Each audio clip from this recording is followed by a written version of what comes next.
और अब बात करते हैं ब्रह्मोस के। ब्रह्मोस ने दिखाई ताकत। मिसाइल ने एक ही टारगेट पर 2 बार सीधा वार किया। एक जहाज को बनाया गया निशाना। हमले के बाद समुद्र में डूबा जहाज। आईएनएस दिल्ली द्वारा देश के पूर्वी समुद्र तट पर किया गया पहला परीक्षण। ब्रह्मोस के अधिकारियों ने बताया कि जहाज में हुआ एक बड़ा सुराग। बिना वॉरहेड वाली मिसाइल ने जहाज में बनाया बड़ा सुराग। लगभग 3000 किलोमीटर प्रति घंटे की रफ्तार से यह मिसाइल आगे बढ़ी और अचूक मिसाइल। आपने सुना होगा ब्रह्मास्त्र, कुछ उसी अंदाज में ब्रह्मोस काम कर रही है और एक ही टारगेट पर 2 बार सीधा वार किया गया, अचूक वार किया गया। एक जहाज को निशाना इस दौरान बनाया गया और हमले के बाद समुद्र में जहाज डूब गया। आईएनएस दिल्ली द्वारा देश के पूर्वी समुद्र तट पर पहला परीक्षण किया गया और ये सफल रहा, क्योंकि ब्रह्मोस के अधिकारियों ने बताया कि जहाज में एक बड़ा सुराग हुआ है। बिना वॉरहेड वाली मिसाइल से जहाज में बड़ा सुराग बनाया गया। लगभग 3000 किलोमीटर प्रति घंटे की रफ्तार से यह मिसाइल आगे बढ़ सकती है। और अब बात करते हैं देश की राजधानी दिल्ली की, जहां पैर पसारता हुआ दिखाई दे रहा है कोरोना। कोरोना संक्रमण बढ़ रहा है। बढ़ते कोरोना संक्रमण के चलते एक बार फिर से नोटा पाबंदियों का दौर। और क्या ये कोरोना की चौथी लहर है, ये सवाल भी देश में उठ रहा है। कोरोना के बढ़ते मामलों को देखते हुए अब मास्क पहनना दिल्ली में अनिवार्य एक बार फिर से कर दिया गया। मास्क नहीं पहनने वालों को 500 रुपए का जुर्माना भरना होगा। दिल्ली आपदा प्रबंधन प्राधिकरण की समीक्षा बैठक में यह फैसला हुआ है और यह जिम्मेदारी हम लोगों की भी है। जहां अभी केसेस नहीं, जैसे जयपुर में धीरे धीरे केसेस बढ़ रहे हैं, इससे पहले कि सरकार ये नियम निकाले कि हम एक बार फिर से मास्क पहनना शुरू करें, ये हमारी जिम्मेदारी है कि हम उस प्रोटोकॉल को फॉलो करना शुरू करें ताकि कम से कम लोग कोरोना के संक्रमण के दायरे में आए। साध्वी रितंबरा के आश्रम में रहने वाली 4 बालिकाओं की मौत हो गई। ओंकारेश्वर बांध की नहर में नहाने के लिए 4 बालिकाएं गई थी। 2 बालिकाओं को बचाने के लिए नहर में 4 अन्य बालिकाएं कूद गई, जिनमें से आश्रम की 4 बालिकाओं की दर्दनाक हादसे में मौत हो गई है। वहीं 2 बालिकाओं को लोगों की मदद से बचा लिया गया, लेकिन बाकी 4 इतने खुशकिस्मत नहीं रही कि उनको बचाया जा सके। इस हृदय विदारक घटना से आश्रम और गांव में मातम पसरा हुआ है, सन्नाटा पसरा हुआ है। ओंकारेश्वर के पास ही ग्राम कोठी में है साध्वी रितंबरा का पीताम्बेश्वर आश्रम। और आज सुबह करीब 6:30 बजे 8 से 10 बालिकाएं नहर में नहाने के लिए गई थी। मध्य प्रदेश के खरगोन और बड़वानी जिले की रहने वाली थी 4 बालिकाएं। बचपन से ही आश्रम में रहकर पढ़ाई कर रही थी ये बालिकाएं, लेकिन अफसोस पढ़ाई पूरी होती उससे पहले सांसों की डोर टूट गई। प्रोफेसर अजय कुमार सूद बने देश के प्रधान वैज्ञानिक सलाहकार। केंद्रीय कैबिनेट की नियुक्ति समिति ने उनकी नियुक्ति को मंजूरी दे दी है। विज्ञान, प्रौद्योगिकी और नवाचार सलाहकार परिषद के सदस्य हैं सूद। 3 साल या अगले आदेश तक इस पद पर प्रोफेसर अजय कुमार सूद बने रहेंगे। 2013 में पद्मश्री पुरस्कार से सम्मानित किया गया था प्रोफेसर सूद को। विज्ञान और प्रौद्योगिकी के क्षेत्र में उनके योगदान के लिए उन्हें पद्मश्री मिला था और अब वो प्रधान वैज्ञानिक सलाहकार की जिम्मेदारी निभाने वाले हैं।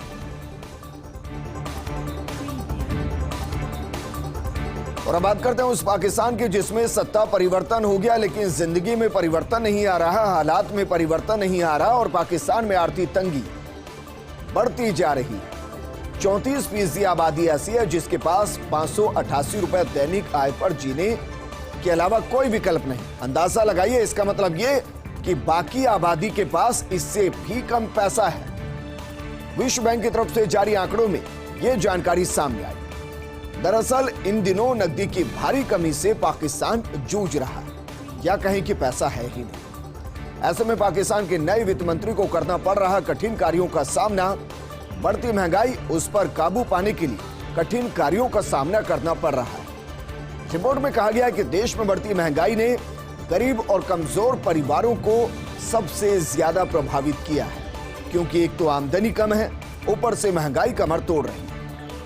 वहीं अपने बजट का अपेक्षाकृत बड़ा हिस्सा ये आम आदमी 2 चीजों पर खर्च कर रहा है। एक घर में बिजली लाने के लिए यानी कि ऊर्जा के लिए, जिसमें आप पेट्रोल, डीजल और घर में घरेलू गैस और बिजली को जोड़ सकते हैं, और दूसरी तरफ भोजन, दो ही चीजों में पैसा खर्च हो रहा है।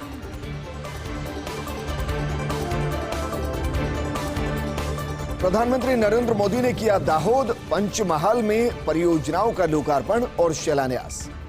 22,000 करोड़ से ज्यादा की परियोजनाओं का लोकार्पण किया गया, शिलान्यास किया गया। जिन परियोजनाओं का आज उद्घाटन हुआ है उनमें एक पेयजल से जुड़ी योजना भी है और दूसरी दाहोद को स्मार्ट सिटी बनाने से जुड़ा प्रोजेक्ट है। पीएम नरेंद्र मोदी ने कहा कि मैं सिर झुकाकर कह सकता हूं कि भारत का कोई भी आदिवासी क्षेत्र हो, मेरे आदिवासी भाई बहनों का जीवन पानी जितना पवित्र है और नई कोपलों जितना सौम्य होता है। मैंने दाहोद में कई परिवारों के साथ पूरे क्षेत्र में बहुत लंबा वक्त बिताया। इलेक्ट्रिक लोकोमोटिव की विदेशों में भी मांग बढ़ रही है। इस मांग को पूरा करने में दाहोद एक बड़ी भूमिका निभाएगा। भारत अब दुनिया के चुनिंदा देशों में है जो 9,000 हॉर्स पावर के शक्तिशाली लोको बनाता है। इस नए कारखाने से हजारों लोगों को रोजगार मिलेगा और नए कारोबार की संभावनाएं भी इस इलाके के अंदर पैदा हो। दाहोद अब मेक इन इंडिया का भी बहुत बड़ा केंद्र बनने जा रहा है। कल उन्होंने कहा था वोकल फॉर लोकल, और आज मेक इन इंडिया का नारा एक बार फिर उन्होंने दिया। गुलामी के कालखंड में बनी स्टीम लोकोमोटिव वर्क शो अब मेक इन इंडिया को गति देती हुई नजर आई। अब दाहोद में 20,000 करोड़ रुपए का कारखाना लगने वाला है। और अब बात करते हैं केजरीवाल पर कुमार विश्वास के बयान के बाद एक्टिव हुई पंजाब पुलिस की। मशहूर कवि कुमार विश्वास के खिलाफ पंजाब पुलिस ने केस दर्ज किया है। विवादित बयान देने के मामले में रोपड़ पुलिस ने एफआईआर दर्ज किया है। जरा सोचिए, एक वक्त कुमार विश्वास आम आदमी पार्टी के संस्थापक सदस्यों में से एक थे, लेकिन जैसे ही उन्होंने बयानों की बौछार करनी शुरू की, न सिर्फ आम आदमी पार्टी से अलग हुए, बल्कि जहां आम आदमी पार्टी की पूर्ण बहुमत के साथ सरकार बनी, वहीं उनके खिलाफ एफआईआर दर्ज हुई। जन प्रतिनिधित्व कानून की धारा 125 के तहत विश्वास पर यह केस दर्ज हुआ है। ट्वीट के जरिए कुमार विश्वास ने अरविंद केजरीवाल पर निशाना साधा। पंजाब पुलिस की कार्रवाई के बाद कुमार विश्वास ने ट्वीट किया और लिखा कि सुबह सुबह पंजाब पुलिस द्वार पर पधारी। एक समय मेरे द्वारा ही पार्टी में शामिल करवाए गए थे भगवान मान, और अब मैं उन्हें आगाह कर रहा हूं कि तुम दिल्ली में बैठे जिस आदमी को पंजाब के लोगों की ताकत से खेलने का मौका दे रहे हो, वो एक दिन तुम्हें और पंजाब को भी धोखा देगा। देश मेरी चेतावनी याद रखे।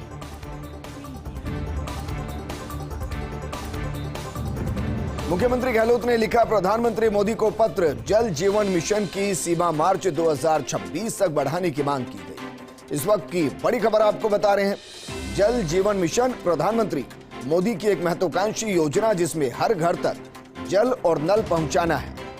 राजस्थान में इसकी धीमी रफ्तार, वजह यह है कि राजस्थान में एक घर से दूसरे घर तक जल और नल पहुंचाना किसी चुनौती से कम नहीं, और इसलिए मुख्यमंत्री अशोक गहलोत ने प्रधानमंत्री मोदी को पत्र लिखा और कहा कि जल जीवन मिशन का जो दायरा है, जो सीमा है, उसे मार्च 2026 तक बढ़ा दिया जाए, यानी कि उसमें 3 साल और एक्सटेंशन कर दिया जाए। मार्च 2026 तक बढ़ाया जाए समय सीमा को। मिशन के शुरुआती दिनों में लॉकडाउन था।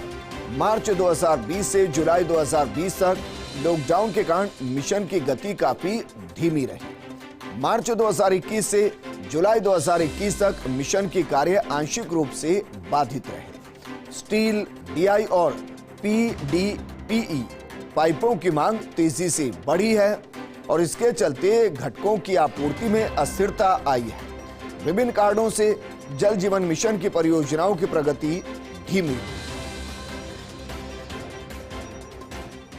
बुलेटिन में खबरों का सिलसिला लगातार जारी है, लेकिन यहां रुकेंगे एक छोटे से ब्रेक के लिए। ब्रेक के बाद आपका स्वागत है। दिल्ली के उप मुख्यमंत्री मनीष सिसोदिया ने बीजेपी पर निशाना साधा और कहा कि बीजेपी ने अराजकता का माहौल बना रखा है। वो हर तरफ गुंडई और लफंगई का नाम बन गई है। अगर ये गुंडागर्दी और लफंगाई को बंद करना है तो इसका सरल तरीका है कि बीजेपी के मुख्यालय में बुलडोजर चला दो। लफंगों के मुख्यालयों में अपने आप बुलडोजर चल जाएगा। पिछले 8 साल में बीजेपी ने पूरे देश में बांग्लादेशियों और रोहिंग्या को पनाह दी। बीजेपी इसका हिसाब दे, उन्होंने बांग्लादेशियों और रोहिंग्या को कहां-कहां बसाया है और कितनी संख्या में बसाया है। ये रोहिंग्या को बसाते हैं, फिर स्क्रिप्ट के साथ ये अपने लोगों को वहां ले जाकर गुंडाई करते हैं। जहां जहां इन्होंने रोहिंग्या और बांग्लादेशियों को बसाया है, वहीं पर ये लोग झगड़ा कराते हैं।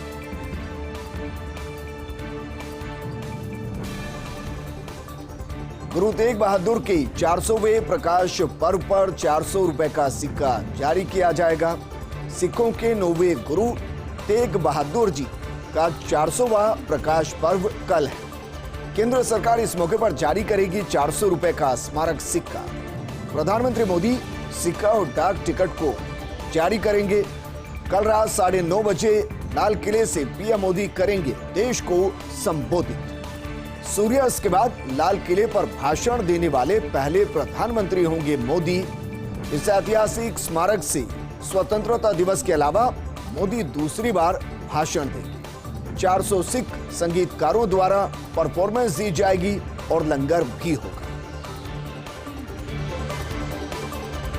लोकसभा चुनाव को लेकर पीके का प्लान यानी कि प्रशांत किशोर का प्लान कांग्रेस आलाकमान के समक्ष पेश किया। रोड मैप पीके चाहते बीजेपी कांग्रेस से सीधे मुकाबला करें। लोकसभा में करीब 370 सीटों पर अकेले चुनाव लड़ने का सुझाव कांग्रेस को दिया गया। जैसे उत्तर भारत के ज्यादातर राज्य एमपी, राजस्थान, गुजरात, छत्तीसगढ़ आदि में होता रहा है हमेशा से सीधा मुकाबला। ऐसे ही कांग्रेस बिहार, यूपी में भी अकेले ही चुनावी मैदान में उतरे। पीके की सलाह पर राहुल भी जोखिम भरा कदम उठाने के लिए बताए जा रहे तैयार। हालांकि कांग्रेस के कुछ नेताओं ने इस जोखिम भरे कदम का विरोध किया है। वैसे कांग्रेस महाराष्ट्र, बंगाल, तमिलनाडु आदि में तालमेल कर लड़े तो बनेगा सीधे मुकाबले का मैसेज। और तब बिहार और उत्तर प्रदेश में भी कांग्रेस को हो सकता है फायदा।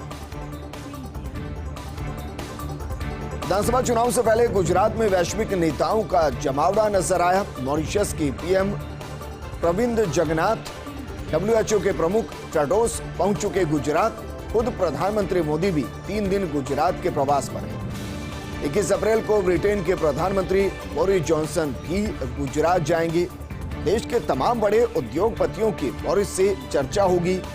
गुजरात में विधानसभा चुनाव से पहले भी हो चुके हैं वैश्विक नेताओं के दौरे। 2017 को याद कीजिए। 2017 में जापानी पीएम शिंजो आबे भी गुजरात पहुंचे थे।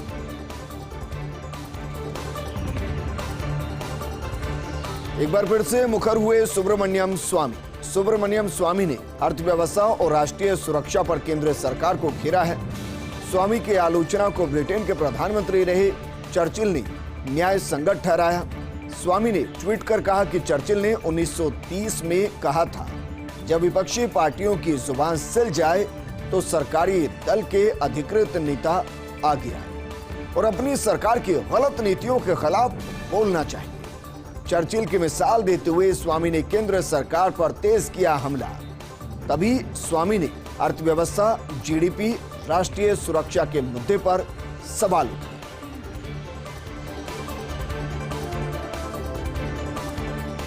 क्या गुजरात में नरेश पटेल होंगे कांग्रेस के ट्रम्प कार्ड? ये सवाल गुजरात में उठ रहा है।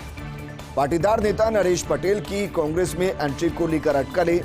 बीजेपी को हराना नामुमकिन, लेकिन टल जाएगा आम आदमी पार्टी का खतरा, क्योंकि राज्य में आम आदमी पार्टी की उम्मीदें नरेश पटेल और हार्दिक पटेल पर टिकी।